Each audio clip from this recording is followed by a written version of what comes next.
Hi, Hi, everyone. hi. Arati and I are here tonight to talk specifically about problems that make you think about rehoming your dog. And we talk to a lot of people who have that problem. Um, what I want to say is that don't beat yourself up and please give yourself as much time as possible. If you're thinking about doing it, don't wait until you have 2 weeks. Let us know a month ahead, okay? Yeah, we're excited to work with you and maybe offer other resources before it gets to that point. But if nothing else, we can help you figure out the next steps, especially if we have more time. Yeah, time is our friend. What I would say is to contact us or to contact your local shelter if you know a rescue in your neighborhood. Contact them and ask for advice. Some shelters will give you a list of other shelters of rescues that you can call. Homegrown Wisdom has a section that we're setting up where you can read about what you want to know. The problems you may be having are training. The dog's not housebroken. Dog's jumping on people. Dog has leash reactivity, and you just you, like you can't handle it anymore. Um, there could be financial need for assistance with medical stuff or with food. There are food banks for pets too. So if you need help in that area, don't be afraid to reach out. You're not alone.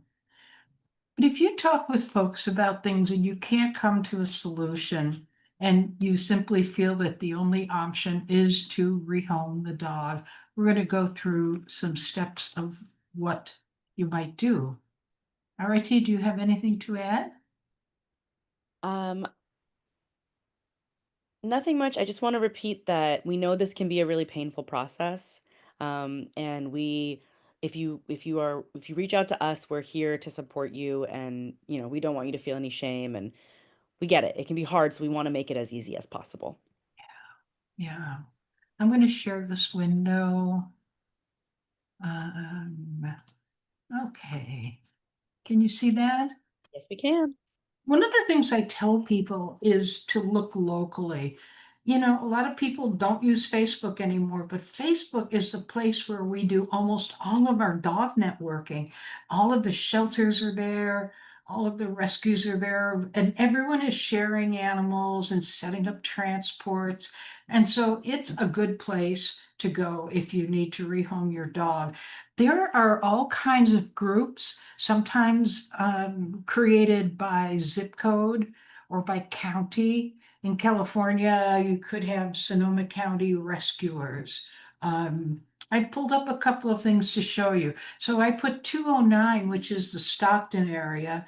I put that into the search bar, and one page that came up is Every Animal Deserves a Second Chance. So it only has 304 members, but they're posting animals that, really, really need help. And anyone could join this group and then, post their animal. People that are in these groups, they share. Everyone is constantly sharing images elsewhere. Um, I thought that this was a pretty good one. Here's a 707.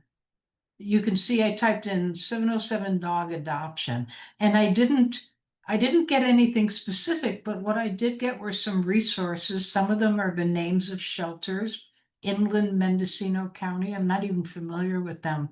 Um, there are a couple of like private rescuers in here. Um, Mendocino Shelter Pets Rescue. But when you go to your zip code or go to Sonoma County, uh, um, even the lost and found pages will sometimes let you post a dog that needs help. Okay. They really are for lost and found dogs, but people are people and they want to help dogs. So do that. But you can see that this page has a lot of shelter information. Um, Dogs of Del Norte County. So that might be a rescue, or it might be a private rescuer or an individual. Um, Here's another one. In Texas, these are everywhere. Don't think that it's just California. As soon as I went to Texas and typed in dog adoption, this page popped up, and it's for Texas dogs only. And anyone in Texas or anyone in any state can find things like this, and we can help you find it if you need it. And you can join this page, and then you can start to you can start to post your dog and promote it and cross post it, um, to getting a pet, to finding a home.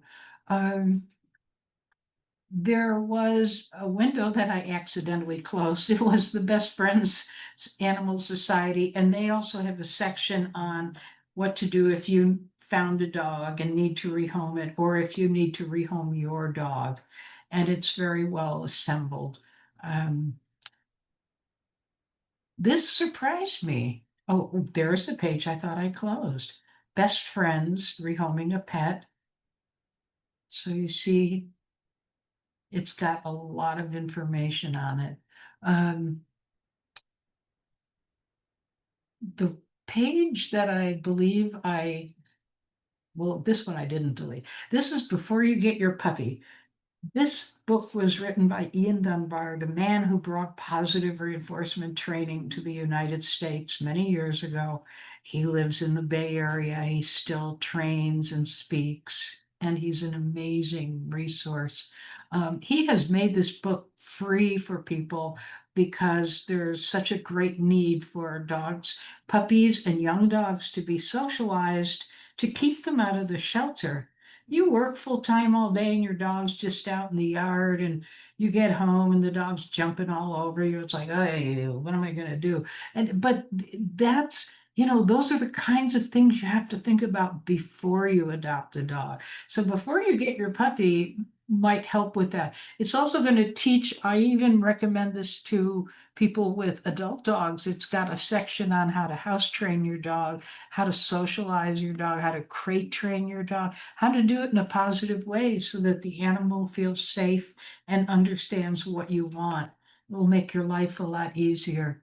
The page that I didn't, And I'll add really quickly that one way to think I, about before you get your puppy is that it's an excellent resource where if you're starting to feel like you just can't handle some issues that you're having, some behavioral or training issues, this is a sort of foolproof time tested resource where many small things can be worked on. So sometimes, right, life circumstances mean that we do have to end up rehoming our dogs, but this is a really great resource for folks who are maybe on that path but not sure yet. This is something they can look at to support them in keeping their dog in their homes. This is a resource that we offer and send out to our fosters, even, when they're fostering dogs to help them. Um, and it's just all about keeping dogs in the homes that they need to be in, whether that is a foster or with the original owner or rehoming them to a new place. This helps create some structure for people taking care of dogs. Here we go. Here's the page I accidentally closed. And this is fabulous. Adopt a Pet has been around for years. It's one of the places where nonprofit dog rescues and I believe shelters can list available dogs that they're trying to get homes for. Now they have a section supported by PetSmart and a couple of other companies, but for individuals that want to rehome their dog. And so if you go to this page, rehome.adoptapet.com, it will take you here and it will walk you. I started it, but I didn't go through anything. I didn't go through the whole thing, but it looks very simple and it looks like an individual can post photos. Now you'll know how to take photos, how to write a bio, and you can put your dog there too. And that doesn't mean you're not going to do all these other things, but this surprised me. I was so happy to see this. Very happy. The other thing I want to talk to you about is taking pictures, and that means, can you see the dogs, Arati? Not yet. That means you're going to. She will. Okay, There we go. here's some information on photographing your dog. And this How is many particularly pictures? important because when that's one of the first things people need to see. When you're looking to rehome your dog, they need to see a picture of the dog. That is how we get people to even pay attention. So, a lot of people don't realize there are some tips and tricks to take the right kind of photos that are really going to help um, engage people and get interest in the dog. And you know, the other thing, Arati, is I know so many people that tell me that they just sit on Pet Finder and scroll through looking at dogs all the time. So you want your photos to stand out and to really tell the story of your dog, you know? So this is a fun action shot. There's a real difference between snapshots that you love and pictures you would use in an adoption. I wouldn't use something like this because it doesn't really tell anything. Um, he may be running over to jump on me. You know, if somebody, because the viewer is going to fill in based on their experience. Here's another one. This guy is just one of the sweetest dogs around. Just not a very good photograph. So you know, it's he looked kind of hangdog and um, his most of his body is out of focus. Try to get a picture of your dog looking alert. If you have someone that can help, they can hold a treat behind you to get him to look up. Try to get that dog to make eye contact with you because that's what a potential adopter wants to see. They want to see the dog looking at them. Yeah. All right, here's a picture I took. Here's Barkley. And I love Barkley to pieces, but I would not use this picture if I'm finding a home for him. We have my foot, we have plants, there's all kinds of miscellaneous things that don't belong. He's just like looking off in the distance, you know? So a sweet snapshot, but not an adoption picture. You got to think about what people who don't know the dog are going to see. When you know a dog and you love him Yeah. and you think he's so cute, certain pictures are going to stand out to you because you already know that dog's personality. So you are making a bunch of assumptions when you're looking at that photo. And people who don't know that dog don't have that context, and that's not what they're going to see. You know, you could ask some friends to help you pick good ones because friends know the dog too, and they have a different level of objectivity. Ah, here's another one of Berkeley. Isn't he cute? He's So so cute. cute. And there he is laying on a bunch of blankets out of focus. And this is not a good picture to use to put on an adoption page, but I love it. And that's why I included it. You see, even I have these photos. Oh gosh, come on, en suite. Okay, this photo isn't that bad, but it's really hard to see his eyes. When I color correct photos, when I get a photo of a dog sent from a volunteer, I'm going to crop the photo and I'm going to color correct to make the eyes stand out. Um, and so this was a picture that was sent, and then that's what I did with it. You don't need all that background, even if it's pretty, you know, if it's flowers or whatever. You want to show the dog, right? Ah, my kind of photo. No offense to whoever sent this picture to us, because it's a great picture of the dog, you know? And that's how I would crop it to put it on the dog's adoption page. Okay? Make it as simple as possible. Interestingly, I just want to point out to you that I cropped this paw out because the nails are too long. And it's the kind of thing I would pick up on right away. And sometimes people do things like that. So if you look, you can see he's got 4 feet, but you're not seeing his toenails. It's just it's those are the little things that I do to keep the attention where I want it to be. This is a great dog. She just got adopted. She was hit by a car, had neurological head damage. She's had seizures. She's on medication. I mean, that's a great snapshot. And we all adore this dog. But as an adoption photo, that's better because you can see her face, you can see her eyes. See, you don't see that stuff there. You see it more here. What I might do on something like this would be to tweak the saturation a little bit just to bring it to life a little bit more, you know? Mm. Okay, here's a cute dog. He's a little sweetie, and here's how he's cropped. It's brighter. I cropped out this background down here on the bottom, which was unnecessary. And the dog really speaks, and his eyes really pop. Okay, this is a great photo. I love this photo, but I still cropped it. This is an example of a great background, but you want them to see your dog, you know? And so there you see the dog better. This is a cute picture of a dog. I adjusted the exposure just slightly. Let's see if I can, there it is, because it's a little muddy. It's just a little bit muddy, and I want the dog to stand out more. So, I could look at that photo and go, oh, no, I don't like that. But in an adoption photo, I would actually take this and I'd probably crop it down some more. And I might even just do something like that.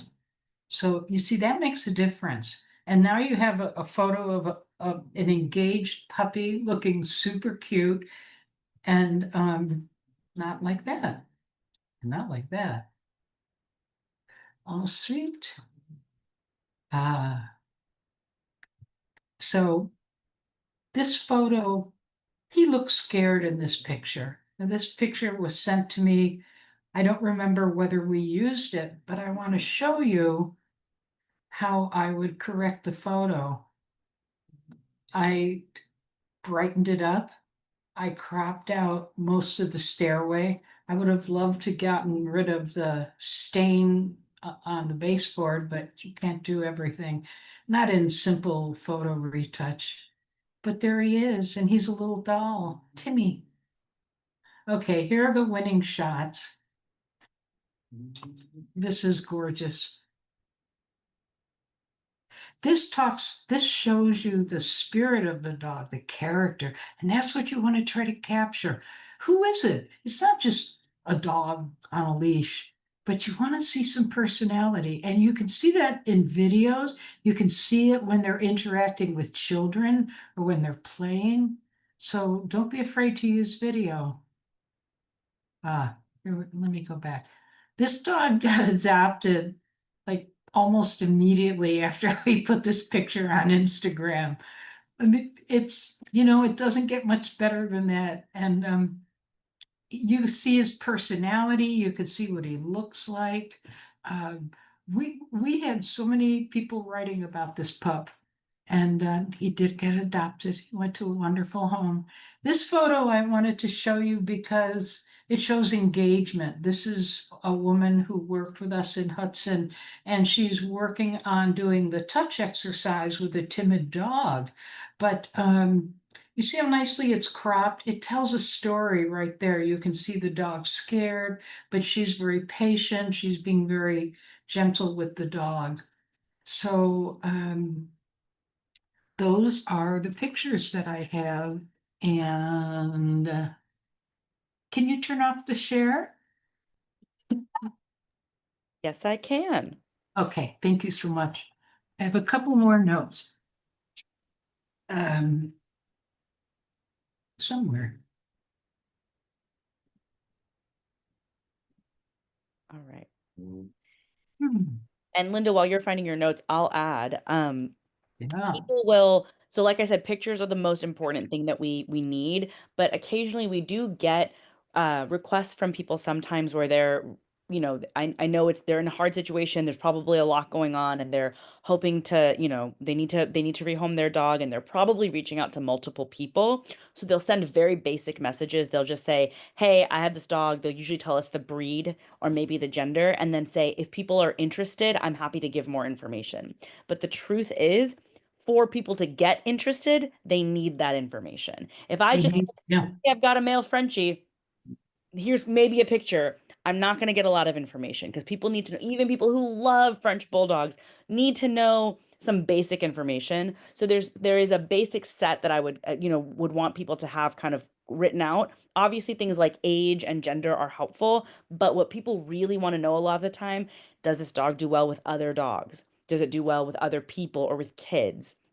Um, does the dog what is the dog's health, general health? Is it up to date on shots? Really knowing about temperament and how the dog gets along with other animals and other people is so important because there's a ton of people who are really excited, but a lot of the time people who love dogs already have dogs in their life. So they sort of need to know, is this dog, even if it's just a foster or a temporary home, they need to know, is this dog going to get along with other dogs? Because I've already got a dog at home or something like that. That's really key information. Just a little bit of info on that temperament makes a huge difference because then we have people clamoring to foster that dog, right? And we can, if there's anything more complicated or more information, be happy to get into the details with people once they've shown that interest. But to tell the truth, they're not going to show interest at all if they don't have some basic sets of information, especially Yeah. about how the dog gets along with other Yeah. dogs and with people. So that's a big one. And I just encourage everyone to, when you're sending out that photo, also just have a little bit of info on the temperament. And I'll pass it back to you, Linda. Yeah, these are questions that we ask people who want to foster. It's like, oh, I want to foster that dog. Put up the cute dog people want to foster. I want to know, what are your deal breakers? Because if I send them a dog that's barking and they live in an apartment building, it's going to last about 2 days, and then we're scrambling to find a new foster home. And it's good to know. So whether you're emailing a rescue or you are emailing us for help, because we'll help you. If you need help tracking some things down, we'll do everything we can to assist you. Don't worry, we've been doing this for a long time. We know how to do it. Um, get your photos together, and then when you work on the bio for the dog, um, avoid using the word aggressive. People will say, oh, he's so aggressive on the leash. Aggressive is a dog that is going to attack and bite, and reactive is a better and a more appropriate word. My dog is leash reactive, and we know how to work on that. Aggression scares a lot of people away, and it's a red flag for me too.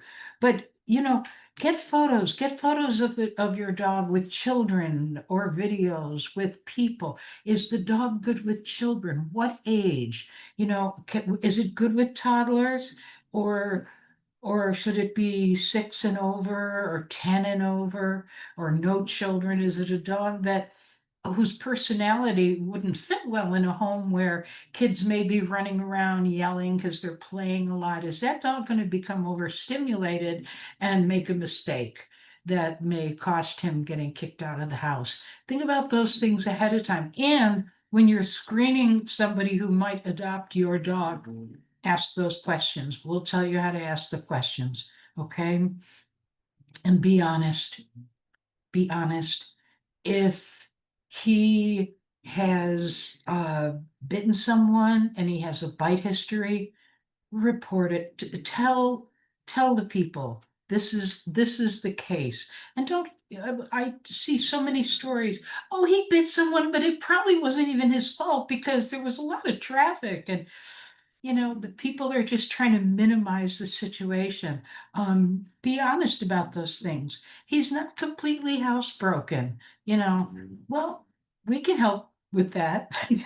um, and when you're rehoming a dog, a lot of people will give a dog away free to a good home.